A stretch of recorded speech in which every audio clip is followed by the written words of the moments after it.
Right now at noon, we'll talk about an update on the heaviest rainfall totals, who was hardest hit, and when will finally dry out. Plus, Woodman's on Madison's east side remains closed this afternoon after part of its roof collapses. We're live at the scene with the new video. This is News 3 Now at noon. Thanks for joining us. I'm Josh Sprider. First Warn Weather starts us off this afternoon as the chance for more rain and storms continues.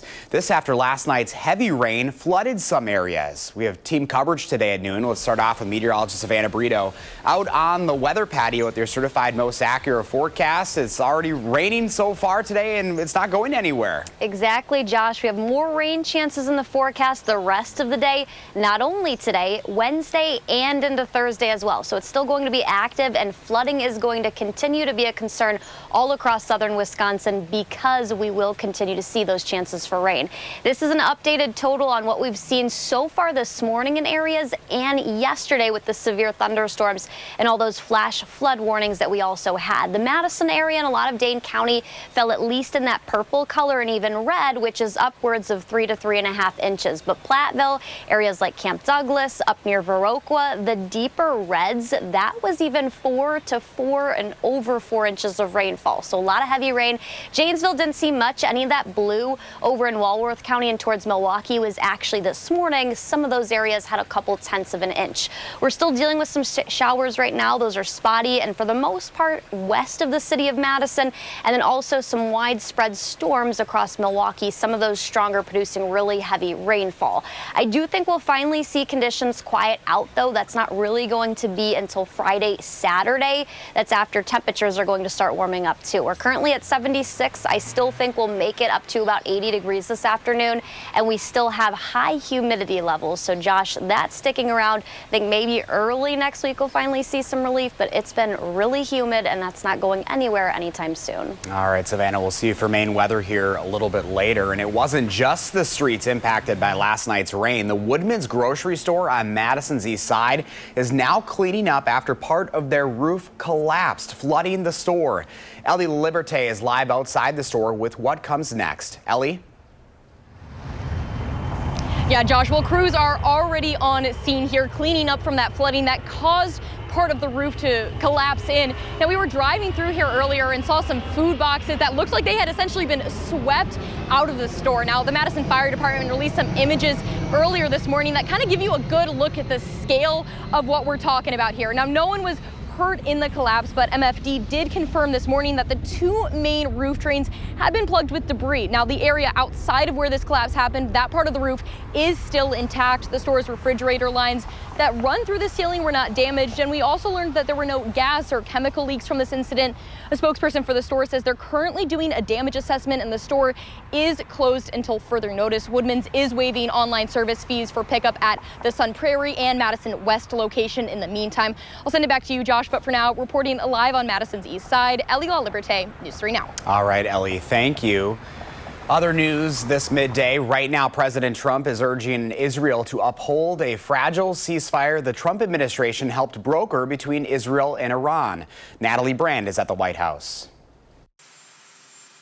After announcing a ceasefire between Israel and Iran, President Trump used colorful language to express his frustration the two sides weren't following it. We basically have two countries that have been fighting so long and so hard that they don't know what the they're doing. Do you understand that? The president warning Israel not to drop any more bombs. As soon as we made the deal, they came out and they dropped a load of bombs, the likes of which I've never seen before.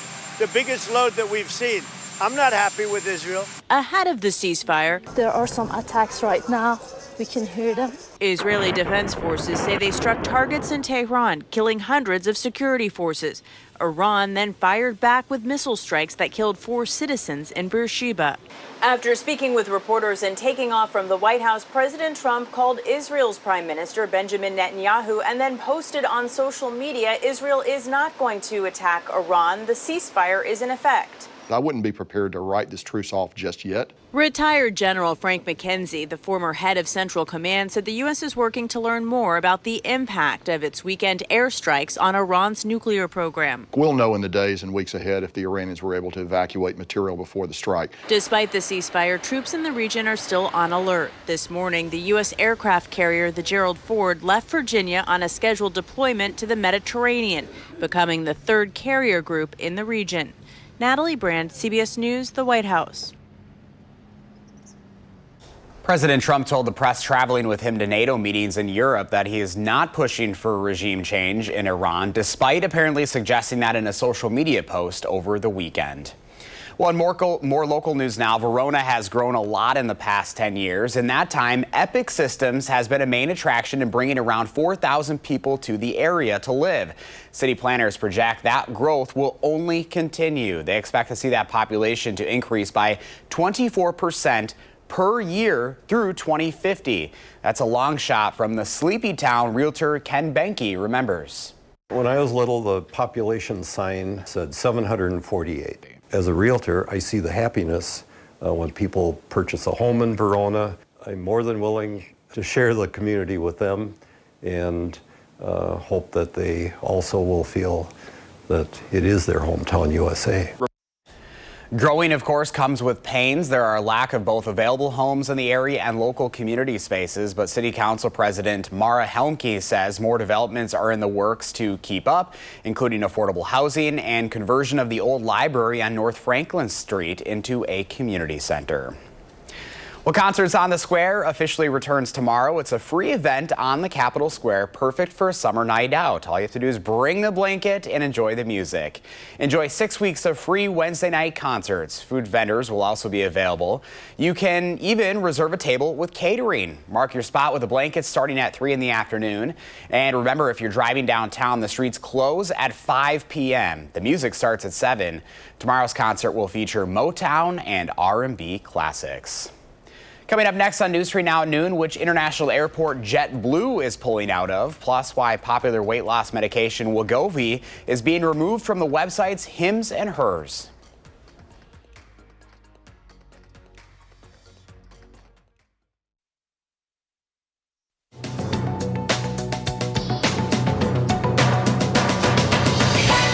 Popular weight loss medication Wegovy will no longer be available on the Hims and Hers websites. Drug maker Novo Nordisk is ending its partnership with the sites after claiming the telehealth company sells knockoff versions of the drug, which put patient safety at risk. Hims and Hers shares plunged around 30% Monday following the announcement.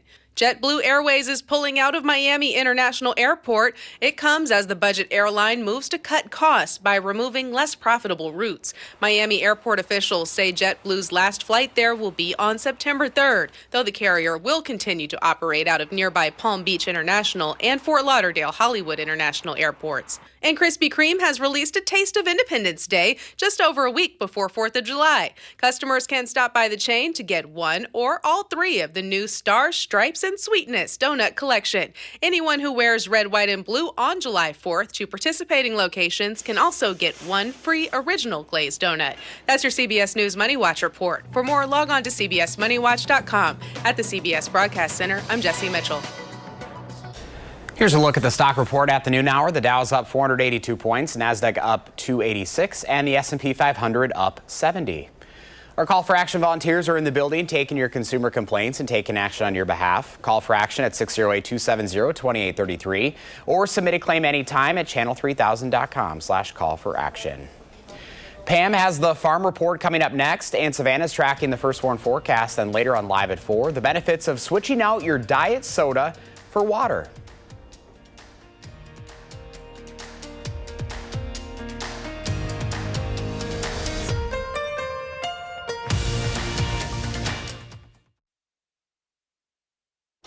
Welcome back. Let's check in now with Pam Yankee for the Midwest Farm Report on a Tuesday afternoon. How you doing, Pam? Not bad, not bad. Still gathering rainfall reports from this morning. Man, it was all over the board. I had people telling me they had almost 7 inches rain up by Toma, power out in Fond du Lac. It was kind of crazy, plus plenty right in our own backyard. Going to keep us out of the fields for a little while, and that's something we'll keep an eye on. Speaking of which, that rain came through at just the right time for some folks in Wisconsin that have been a little on the deficit side. Latest crop progress report is out, and it tells us Wisconsin farmers feeling a little bit better about the crop this week. 76% of our corn good to excellent. That's up 5 percentage points in a week. Soybeans 73% good to excellent. That's up a percentage point. The winter wheat's looking pretty good with 75% good to excellent. Another 5 percentage point gain. The pasture ratings are doing all right. Potatoes are the ones that are at 88% good to excellent. That's actually down 3 percentage points. Might be a little too wet. I mentioned there are some areas in Wisconsin that have been a little bit short on moisture. South Central and Southeast Wisconsin specifically, according to the map that was released by the Wisconsin Ag Statistical Service. Also some dry areas in North Central Wisconsin that are capitalizing on this rain. So not everything is equal in Wisconsin when it comes to those showers and how farmers are using it. So we'll see what happens. Speaking of the crop report, don't forget, coming up on Monday, the U.S. Department of Agriculture is going to come out with their acres report. Looks like it's going to be a big crop. I had a broker on this morning talking about how really there's no place that can complain about weather right now, and that's just right now. Nobody's really experienced a significant drought in the United States, and the same can be said for places like Brazil, where they're looking at a very big crop. There's also very little tolerance right now on risk in our commodity market. So you are going to notice today corn, soybeans, wheat, everything is down. My dairy complex is down double digits on the midday. Again, a lot of it is just traders waiting to sit on the outside lines, seeing to what's going to be resolved with the Middle East, who else is going to get involved, or are we going to settle down? And also taking a look at those reports that are coming out. Got the latest milk production report this week, too, that doesn't show any real shortage as far as milk supplies are concerned. Barrel cheese today drops 4 1/4 cents to 161 1/4. 40-pound block cheese down 5 1/2 at 159 1/2. The AA butter, though, up a penny today, 253 1/2 per pound. So yeah, it's boot weather out there this morning, no matter where you are. There was just enough, no trace amounts from what my rainfall reporters have told me. It just kept raining and raining and raining last night. I mean, my lawn is loving it. I don't think my husband and I have had to water for about 8 weeks now, so that's been nice. But when you want to get stuff done outside, especially for farmers, that's got to be tough. Yeah, they're going to have to be patient. All right, Pam. Well, thank you. Stay dry this afternoon. See you later. Well, of course, all eyes are on tomorrow night as we kick off concerts on the square. Meteorologist Savannah Brito has the first warn forecast. And what are we looking at right now? Yeah, Josh, it's kind of a toss-up. I do think tomorrow is going to feature some shower and even storm chances. It's definitely going to be warm and muggy. We'll top out in the lower 80s, and that's going to be between about 3, 4, and 5. I think temperatures will hold near 80 then. And then later into the evening that's when storm chances are going to increase slightly. There's been a little bit of change in models, though, from what we had on this morning to right now, which could mean for some dry time. We'll show that in a minute. 76 in Madison, 78 in Belleville, 77 in Wanakee, 75 in Sauk City. So heading into the lunchtime hour, most temperatures are in the mid to upper 70s. A couple of us are pushing 80, though. 80 in the Dells, 80 in Monroe, then a little cooler in Janesville, 75. In those areas southeast of here, actually just saw some heavier showers go through. That's why temperatures are a little bit cooler. We don't have much across Dane County, but there are some spotty showers popping up. That was what we were thinking as far as the afternoon hour goes. Most of those are more sporadic or scattered just to our northwest. And then we did have those minimal showers that did lead to some pretty heavy rainfall and some gusty winds past to our southeast. But there is a little stray shower that's eventually going to move into the Madison area. And we keep that scattered shower chance through Thursday. This is the severe weather outlook. They actually decreased that. They had most of the area under the green. They actually now just shifted it to the city of Madison southeastward, which I did anticipate that because the severe weather chances or stronger storms better southeast of Madison later. This is the outlook for tomorrow. Similar story, most of the area under a marginal risk, and then again into Thursday. So similar to last week, we have that isolated strong to severe weather chance the next couple of days. This is the change on future track though, so not really for today. We were expecting showers to continue to move in northwest of here, and then later this evening, those are going to be mostly southeast of here. So still going to see some scattered to widespread showers the rest of the day, and then we dry out overnight. There's not going to be much shower activity.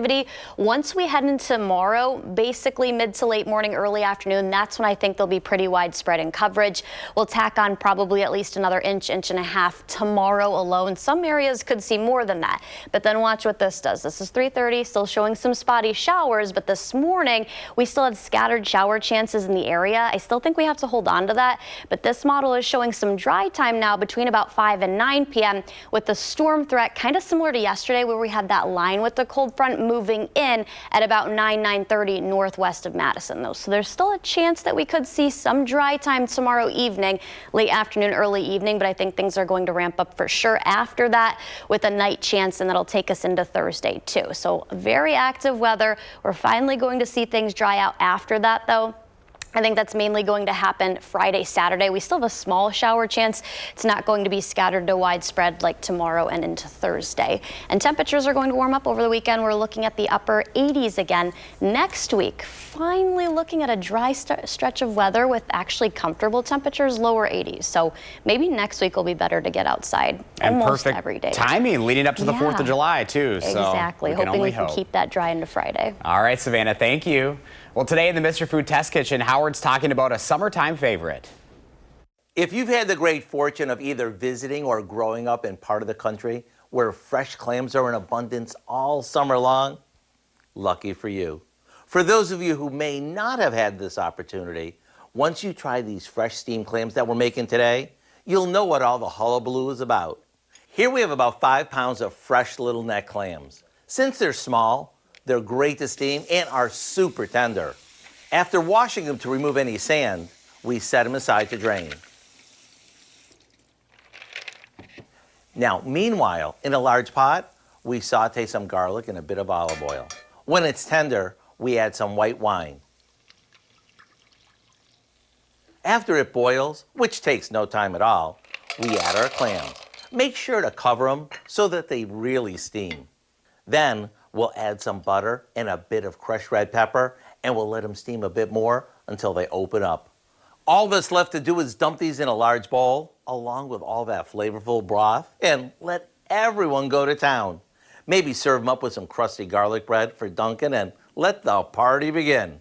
To get the taste of summer as soon as today, head over to our website and look for what we call garlic steamed clams. I'm Howard in the Mr. Food Test Kitchen, where today we found an ocean fresh way for you to say, ooh, it's so good. Up next at noon, UW Health Clinical Dietitian Michelle Harnish on the relation between eating healthy produce and sleep.